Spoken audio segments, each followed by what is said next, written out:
Lily Thompson, 25 years missing. The girl who vanished without a trace. In the vast territory of the United States, where thousands of children disappear without explanation each year, there are cases that, even with the passage of time, continue to resonate like open wounds. Stories that not only challenge the authorities, but also forever mark the families who wait, sometimes for decades, for an answer. Today, in this special documentary, we recount one of the most perplexing and yet most hopeful cases of recent years, the disappearance and subsequent reappearance of Lily Thompson, a 6-year-old girl who vanished during a seemingly ordinary afternoon and reappeared 25 years later, with no memories, no identity, no knowledge of who she truly was. In The Disappearance, we will reconstruct in detail the events, the testimonies, the lines of investigation, the failures, and the key moments that marked a case that became cold, almost forgotten, until an unexpected clue reignited everything. The day that changed everything. It was August 14th, 1999, a sunny Saturday in the small town of Ashford, North Carolina, a quiet community where everyone knew each other by name. The Thompsons were known as a stable, hard-working, and well-loved family. Mark Thompson, the father, worked as a telecommunications technician, while his wife, Anna Thompson, taught art at a local elementary school. That day, like every summer, Ashford was celebrating its famous Family River Festival, an event filled with games, food, music, and activities for children. Lily, just 6 years old, was excited. Witnesses remember her as cheerful, curious, always holding her mother's hand, and with a yellow ribbon in her hair that would later become the symbol of the search for her. At 3:17 p.m., according to later reconstructions, Lily was last seen. She was playing near the inflatables, a few meters from where her mother was chatting with other mothers in the neighborhood. It was a matter of seconds, a moment of inattention, a lost look, an instant that for the family will feel like an eternity. When Anna looked up, Lily was gone. The initial search. What was initially thought to be a simple case of a child wandering off quickly turned into an emergency. The organizers closed the festival entrances, parents began shouting the girl's name, and the local police were notified in just 12 minutes. The first 2 hours were crucial. Restrooms, parked cars, food stalls, inflatable games, and nearby trails were checked. Volunteers from the town were called in. The state protocol for missing children was activated, but there was no trace of Lily. No one saw her leave with an adult. No one heard a scream. No one noticed anything out of the ordinary, as if she had vanished into thin air. The tracking dogs found a faint trail that led them to a secondary parking lot, but it disappeared there. There were no footprints, no belongings, no signs of a struggle. The police began to consider what no one wanted to think: a possible kidnapping. The suspects. As in any child disappearance case, the initial questioning focused on those closest to the family. 1. The parents. Both Mark and Anna cooperated from the very beginning. They underwent polygraph tests, extended interviews, a home inspection, and a review of their financial records. Everything came back clean. 2. A troublesome neighbor. A man named Derek Collins, with a minor criminal record, was seen loitering in the area days before the festival. Even so, there was no direct evidence linking him to the disappearance. His vehicle was searched, and nothing was found. 3. A suspicious car. Several attendees mentioned seeing a blue pickup truck parked near the river. Its owner was never determined, but the lack of security cameras in 1999 made it difficult to follow up. 4. Interstate traffic. The FBI joined the investigation within 48 hours, considering the possibility that Lily had been taken out of state. However, no solid leads emerged. The case grows cold, weeks of searching, months of unanswered questions, years of silence. Between 1999 and 2005, more than 430 leads were investigated, all without results. The case was closed. Anna dedicated her life to keeping the search for her daughter alive. She joined missing persons, families, organizations, gave interviews, led campaigns, put up posters, campaigned on social media, and never stopped sharing the digitally aged portrait of Lily every year. Mark fell into a deep depression. He lost his job, his marriage deteriorated, and they finally divorced in 2007. They both continued searching separately, but the pain had consumed them in different directions. Time passed, but hope did not die. 25 years later, in January 2024, something unexpected happened. The FBI received an anonymous email with a disturbing message. "I think I know the woman you've been looking for since 1999. She does not know who she is." The message included a photograph of a young woman, seemingly in her 30s, working at a small restaurant in Phoenix, Arizona. The woman in the photo had something none of the agents could ever forget: the same light eyes and the same mole under her lip that Lily Thompson had as a child. The cybercrime team traced the email back to an unidentifiable public server. Even so, the lead was too specific to ignore. Who was the woman with no past? Her current name was Sophia Miller, according to a document issued in 2004 in Oklahoma. But there were serious inconsistencies. There was no record of her actual birth. There were no medical certificates. There was no active social security number before 2004. Her deceased adoptive mother, a woman named Karen Miller, had been investigated years earlier for document forgery. The woman, Sophia, lived a simple, reserved life without many friends. Neighbors described her as kind, quiet, extremely private, and with occasional episodes of déjà vu or dreams about a forest and a yellow ribbon that she didn't understand. She herself stated, "Sometimes I feel like my life started late, like I existed before, but I can't remember." Up to that point, Sophia had never been linked to any open cases. The FBI contact. 2 undercover agents visited the restaurant where she worked. They didn't confront her immediately. First, they observed her walk, her smile, her speech, her reactions to her surroundings. Everything matched the psychological profile a specialist had created of what Lily would be like as an adult. After 3 days of discreet surveillance, they made a crucial decision: to speak with her directly.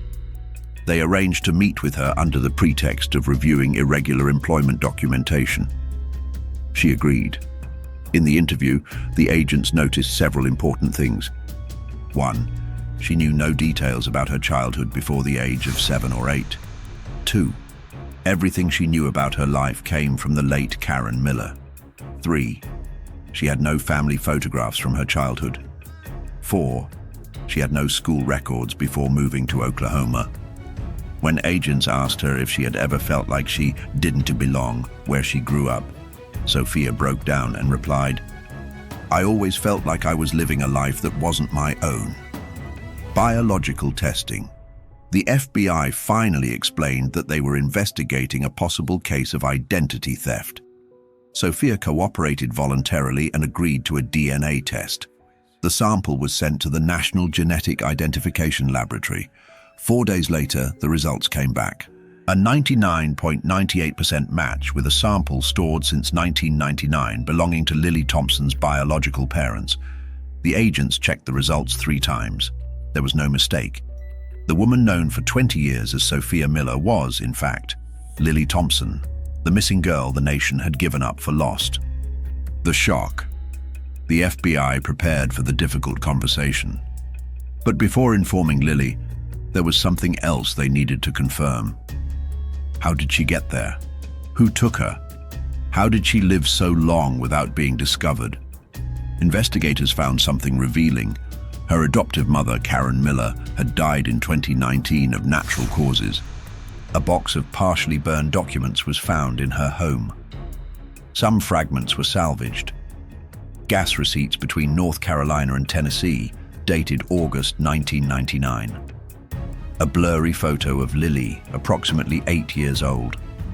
A fake child's ID. Everything pointed to Karen having been the original kidnapper, acting completely alone. But the motives were lost with her.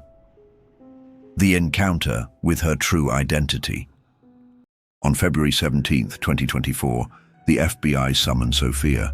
The room was small, quiet, with 2 chairs, a table, and an agent specializing in victims. There, they told her the truth. Sophia, your real name is Lily Thompson. You were reported missing 25 years ago. Your parents never stopped looking for you. She was petrified.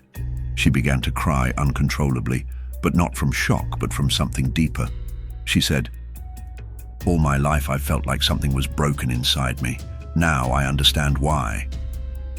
The agent showed her photos of her parents. She trembled. A strange feeling, somewhere between fear and recognition, washed over her. She had found her truth, but now she had to confront her past. The call. Before making the case public, the FBI had to contact the biological parents. Anna and Mark received the news on different days, since they hadn't lived together for more than 15 years. When they were told, "We've found your daughter," they both wept, as if time had stopped. Mark, between sobs, asked only one thing: "Is she alive?" Anna, on the other hand, couldn't speak for several minutes.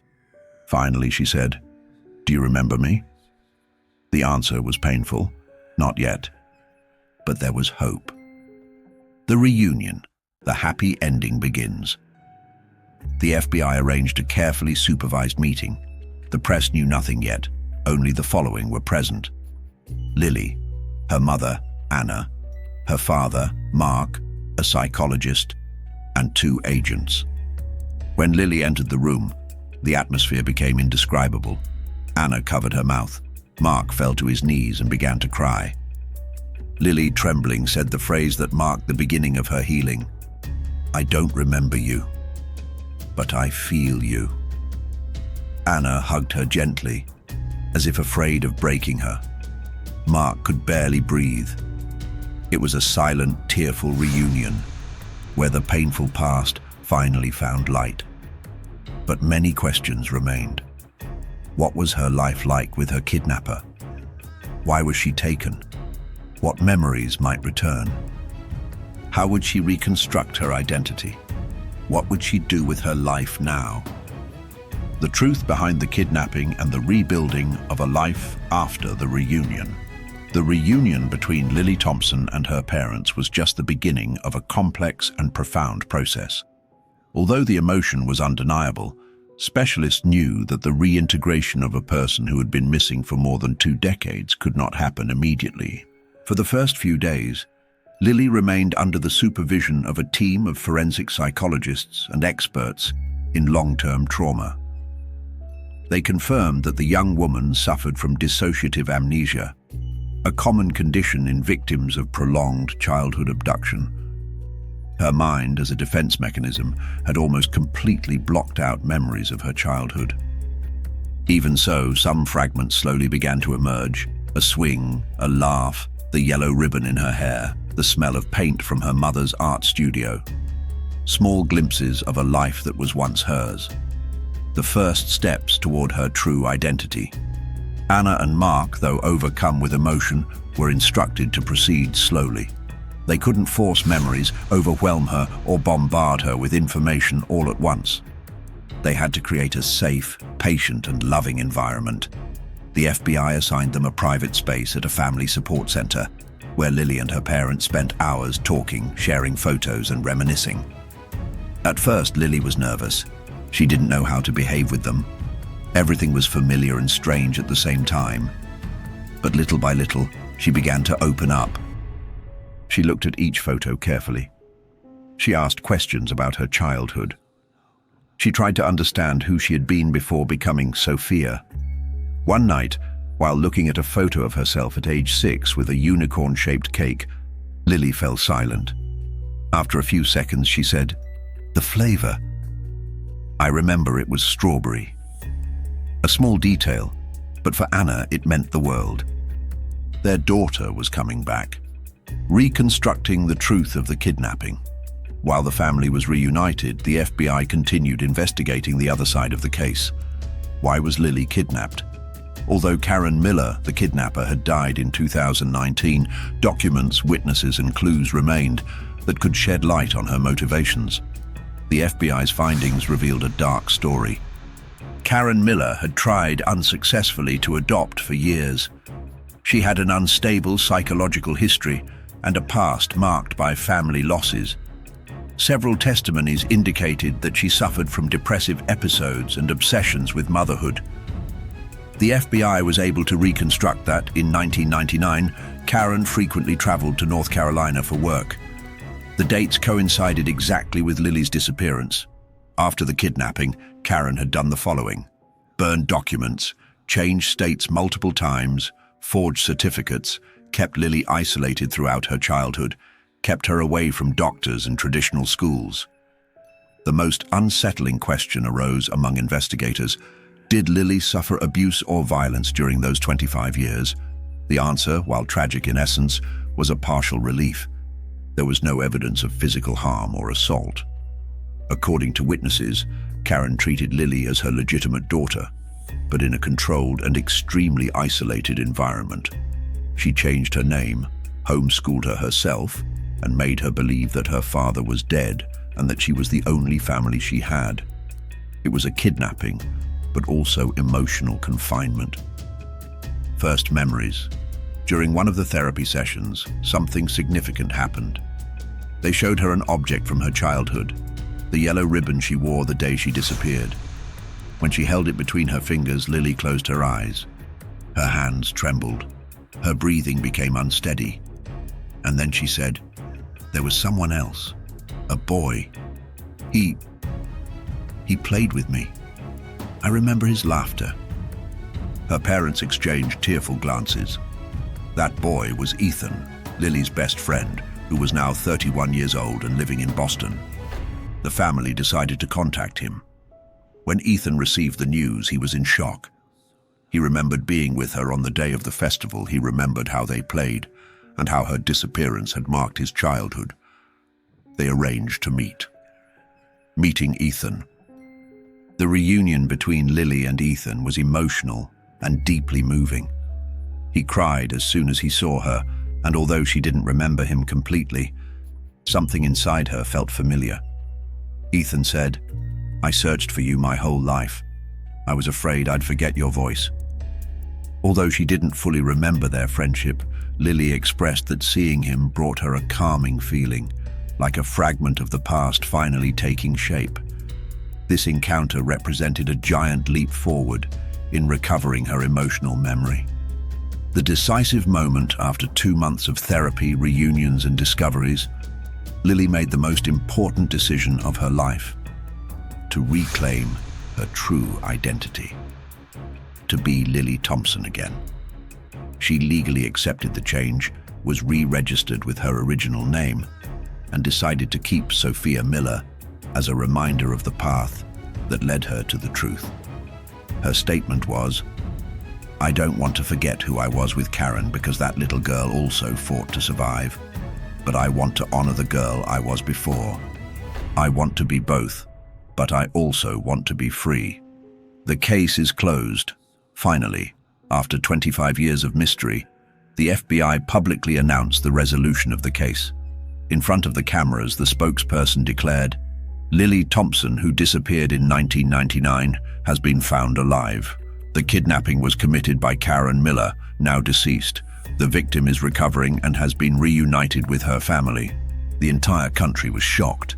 The news went viral on social media, news programs, and criminal investigation forums. Thousands of messages of support poured in for the family. The case, one of the oldest and most emblematic in Ashford, was finally closed. Lily's decision. For weeks, Lily had to reflect on something deeply personal. Did she want to fully reclaim the life she had lost? Because that meant changing her legal name, reintegrating into a family she didn't remember, abandoning the identity of Sophia Miller, confronting a traumatic past, reconstructing all her documents, and telling her story publicly. Aware of the media frenzy that would surround her, Lily asked for space. She took several days off at a supervised retreat for long-term kidnapping victims. There, she wrote a sentence that the psychologist described as a window into her transformation. Sophia was the person I learned to be. Lily is the person I always was. And now I have the right to decide who I want to be. Her parents. A second chance. While Lily was making her decision, her parents were on an emotional roller coaster. Anna spent hours looking through old photo albums, imagining what it would be like to see her daughter grow up again. Mark, for his part, struggled with guilt. Guilt for not having been able to protect her. Guilt for having lost the family after the divorce. Guilt for the years he wasn't present as he wanted. In a private interview, Mark confessed, "If I could change anything in life, it would be to have been closer to her that day. My whole life collapsed when she disappeared." Anna, in another session, said through tears, "I don't want to get her back for myself. I want her to get herself back." They were both willing to give her all the time she needed. The only thing they asked was that she know they never stopped looking for her. The royalty of returning to a society that doesn't remember you. One of the most difficult challenges for Lily was reintegrating into the modern world as a person without solid records. She had to undergo intensive therapy, learn how to open bank accounts, reprocess legal documents, face public scrutiny, understand social media, adapt her professional identity, and above all, learn who she really was. Interviews with psychologists revealed that she suffered from anxiety in new situations, fear of being observed, difficulty trusting, an emotional void in the early stages of her memory, fear of losing everything again. Despite this, the specialists agreed that Lily demonstrated remarkable inner strength. She had survived more than 2 decades in a life built on a lie, but with the capacity to construct a new truth.